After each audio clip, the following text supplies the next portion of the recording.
Another edition of Riding Home here on Dawg posting Legge, Dylan Weber. Dylan, we are getting closer and closer to Georgia and Tennessee. It's Wednesday night. The Dogs closed practice today, which has become sort of a thing of late for Georgia. Yeah. But so that's disappointing. Still some availability after practice today. What are the kids saying today after practice? I mean, it's just at this point, well, we're used to a week like this. We know now Neyland Stadium is very loud. Yes. But we talked to Andrew Thomas about it a little bit, and he actually had some interesting stuff to say about it. Just because the last time he was at Neyland, it was actually his first road game as a freshman ever, and I don't know to anyone who was there, it was extremely loud to start the game, and that decreased about in the second quarter. But he did talk about kind of the feeling of going into an away stadium and, hearing them extremely loud at first and then just demoralizing an entire fan base. He said it's like going into someone's home and just claiming it as your own and getting away with it. Well, it is like that. And I don't know if you recall, where were you during that game in 2007? 17? Did I say 2007? I meant 17, yes. Yeah. 17, I was shooting from up top, I think. So you could hear where. You could hear it. Did you think it was? Yeah. Did you think it was loud compared to other stadiums, Tennessee? Yeah, definitely. At the very beginning of the game, I thought it was really loud. I don't know if it was the loudest I've ever heard, but it was louder than I thought it would be, for sure. Yeah. The thing about Tennessee Stadium, people just talk about how loud it is, and that's true. But I think the context of all of it is, hey, look, there are microphones. There are speakers on the sideline that amplify the visitor sideline ambient noise. Like even when it's loud, even when it's not loud, it's loud because you can hear the buzzing through the speakers. The way that Neyland used to be set up, obviously it's very different now. Tennessee's sideline used to be on the sideline opposite the press box, and that meant Tennessee was behind Tennessee was its student section, the band, but they also had the sun. And that was something that they switched. I can't remember when. I mean, I think it was in the 2010s. But when they did that, then all of a sudden the visiting team has the student section, or at least a lot of it, to their back. The Tennessee band is immediately to their left, and both bands are on the same side of the field. So that side of the field, the side that Georgia's on, and the side of the visiting team, there is constant noise, whether it's ambient noise just from the speakers that you have on field level at Neyland, or the bands or the PA. I mean, the noise is consistent at Neyland. And the other thing I think that gets overlooked, besides the fact that it holds over 100,000 people, is there's a little bit of a roof at Neyland. It's not a huge roof, but there's enough of a roof that the sound gets trapped even much more. And, it is very hard to hear there. But, I've always said this, whether it's at South Carolina, Arkansas, or Alabama and Tennessee, once you can't hear, you can't hear. You have to communicate in a different way. And for guys like Andrew Thomas, Jake Fromm, and Georgia's offense, they're going to have to figure out how to talk, at least for some time, non-verbally. They'll have to communicate non-verbally. I mean, until they get in the end zone once or twice. But yeah, I agree with that. Once you can't communicate, you're right.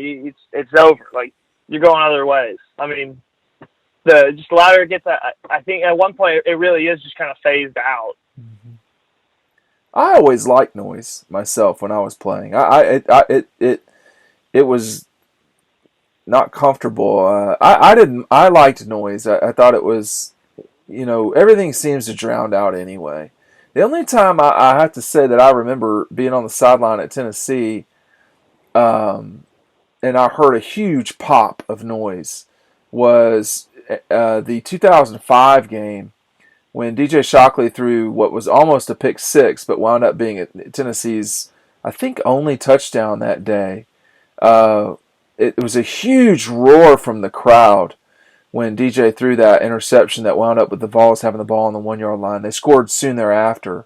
I was not at Neyland in 2001, but I am certain that the place about fell down when Tennessee hit that screenplay for 100 yards or whatever it was to go up on Georgia 23-19 or 20, whatever the score was.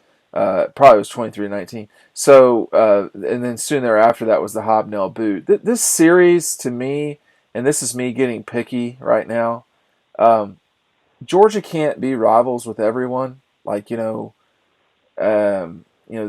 they're certainly not rivals with Vanderbilt. Now, people are going to try to push this thing, but Georgia Tennessee is about as close to a rivalry without it being a rivalry in my book.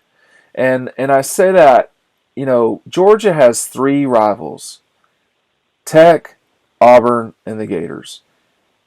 Tennessee, South Carolina, they play them every year.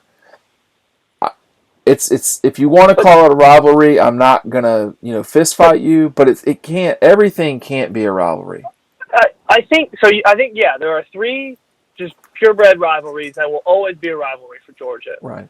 I think there are kind of temporary rivalries that are brought up in an era, and I think the games that Georgia and Tennessee played over for about more than a decade, honestly, maybe around a decade, kind of created a little bit of a rivalry because you look forward to that game. Fans look forward to that game, and they're pissed off about the last one on both sides. I think there are just such big moments that kind of does form at least a little bit of a rivalry. There's no question that it's a huge game. Now, Georgia has rivalries, and it always plays big games.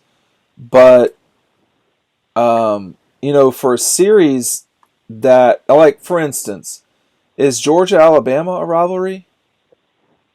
No, but I think it could maybe soon here be kind of categorized with the Tennessee air quotes rivalry. Well, they've played a lot of big games with each other and that have made lasting impacts with specific memories. Well, they've played 21 more times than Georgia and Tennessee have, and Georgia and Alabama are not rivals. I mean, they have huge games against one another, but they're not rivals. I mean, Georgia's... No, but they could have a slight rivalry here. What I'm saying is we got to be more specific in our lingo here. I mean, for Georgia and Auburn to have played, just doing the math very quickly, 123 times, and then Tech and Georgia to have played 111. And Georgia-Florida is coming very close to 100 games. It's not quite yet there. It's at 97 by very quick math. Those are games that, Georgia and Tennessee haven't even played. I mean, Georgia and Clemson have played more often than Georgia-Tennessee. So it's and I wouldn't, a lot of people would say, oh, well, Clemson and Georgia are rivals. I mean, come on, listen. Georgia and Carolina are not rivals. It's just it's a big game that they play. Everybody can't be a big game. I mean, everybody can't be a rivalry. For instance, Georgia-Kentucky, Georgia, when they play LSU. I mean, those are not rivalry games. And but I think Georgia now, the university, considers this a rivalry game. I'm just sitting here saying, hey, look, Vanderbilt is not a rival, so if you're going to call Tennessee a rival, that means you're going to put Vandy in the same boat. It's inconsistent. Oh, no. Well, Tennessee and Vanderbilt are not getting lumped into the same boat here. Well, Tennessee's only beaten Georgia 3 more times than Vanderbilt has. Now, I know they've played a lot more games, but, this is a big game. And I will say this. I think we've had this discussion. I know I've had it with Fletcher Page who now covers the Cincinnati paper. If you go another 20 years, maybe this is a rivalry, Georgia and Tennessee.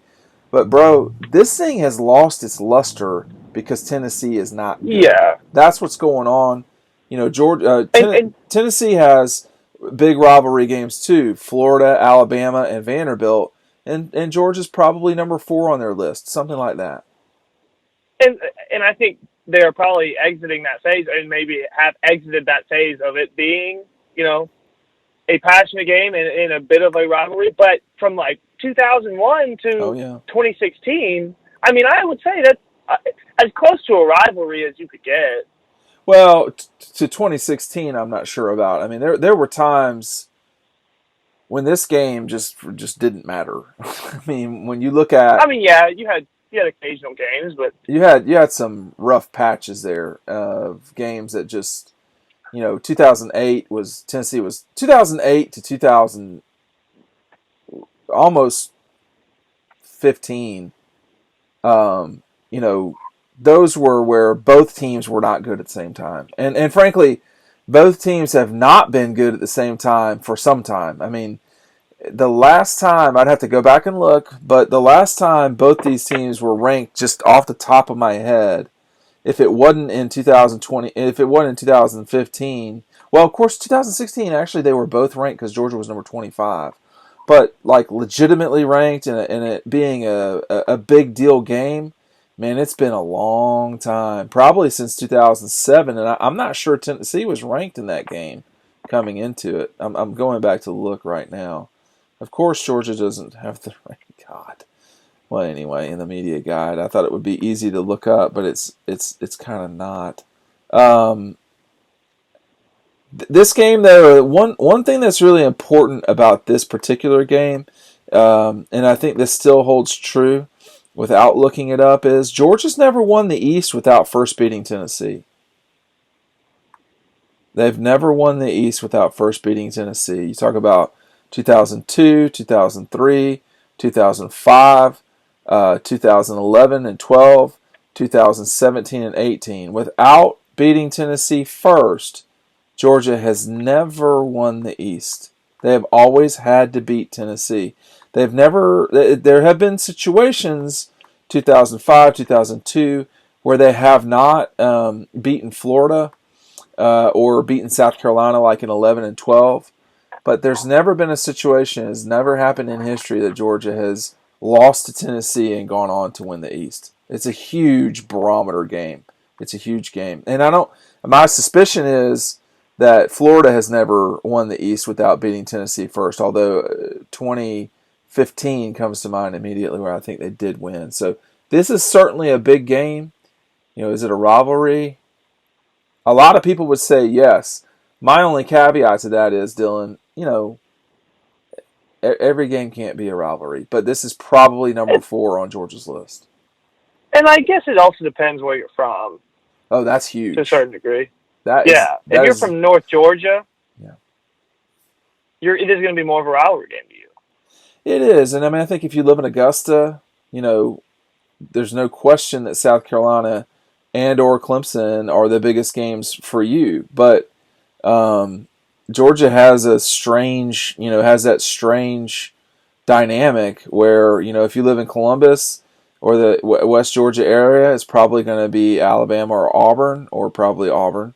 If you live in East Georgia, South Carolina, if you live in Atlanta, when I grew up, it was Tech, no question. It went Tech, Auburn, Gators. And then that changed, and Florida became kind of the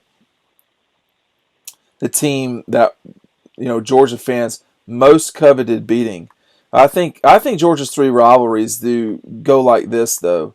It's that, Tech is the team you have to beat. If you don't beat them, you've not had a good year. Not really. Florida is a marker, a team that is really has had for some time, 15 straight years almost, was one of the best programs in the country. So beating them did matter. Auburn is more like fighting your brother.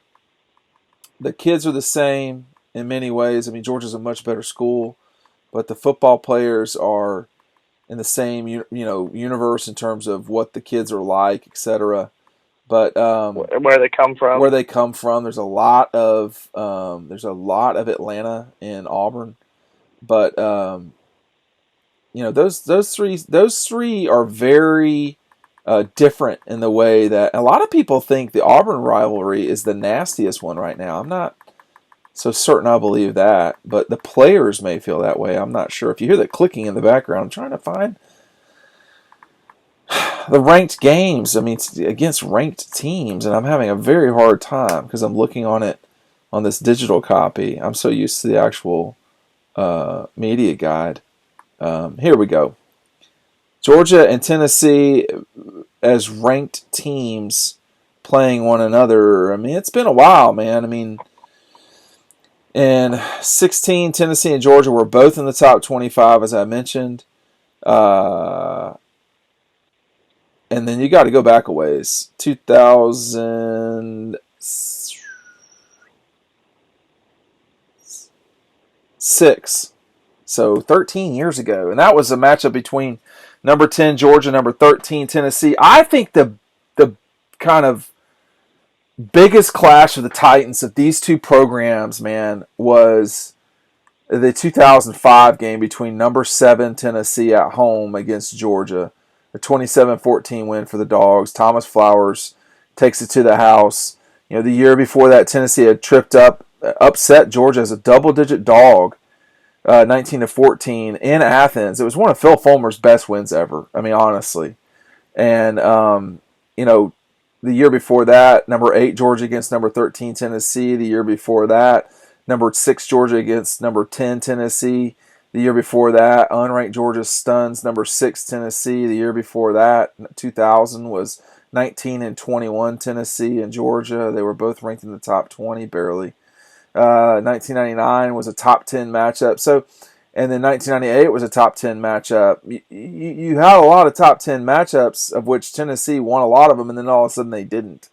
And then Tennessee just lost its way in 2009, and it's been hard, Dylan, for them to get it back ever since. Yeah, back to this train of thought on Tennessee. We'll see you over on the website. Dylan's tired of talking about Tennessee not being so hot. No, well, I mean, I feel like we've just beaten this dead horse, man. Tennessee sucks. They're not good.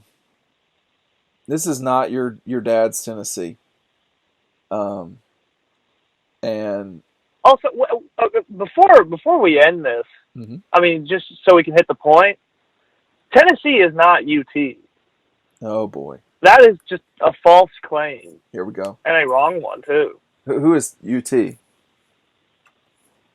You're not dumb. You know who it is.